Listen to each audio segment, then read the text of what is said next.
वाल्मिक कराड खंडणी प्रकरणातून 302च्या गुन्ह्यामध्ये येतील. जेलमध्ये जाण्याआधी वाल्मिक कराड 302चे आरोपी असतील, सुरेश धस यांचं वक्तव्य. मला राष्ट्रवादीमधून बाहेर काढायलाच मुन्नीच कारणीभूत आहे, भाजपचे आमदार सुरेश धस यांचा गौप्यस्फोट. खंडणी प्रकरणी आरोपी विष्णू चाटेला न्यायालयीन कोठडी, पण संतोष देशमुख हत्या प्रकरणात विष्णू चाटेला अटक करण्याची केज कोर्टाकडून एसआयटीला परवानगी. आज पुन्हा चाटेला केज कोर्टात हजर करणार. वाल्मिक कराडाला वाचवण्यासाठी धनंजय मुंडेंचं षड्यंत्र, समाज म्हणून मी मोर्चामध्ये सहभागी, यात जातीयवाद कसला, न्यायासाठी मागे हटणार नाही.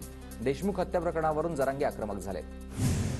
प्रतिमोर्चा काढणाऱ्यांना काल परभणीमध्ये दाखवून दिला. आता प्रतिमोर्चा काढला तर भीमसेनी काढवा येईल. दलित पॅन्थरच्या दीपक केदार यांचा लक्ष्मण हाकेंना इशारा आहे. तर दम असेल तर केदार यांनी मला अडवून दाखवावं, हाकेंचं उत्तर. मस्साजोग सरपंच हत्येप्रकरणी मानवाधिकार आयोगामध्ये गुन्हा दाखल झाला. आयोग करणार स्वतंत्र चौकशी. जिल्ह्यात येणार दिल्लीची टीम. खासदार सोनावणेंच्या पाठपुराव्याला यश.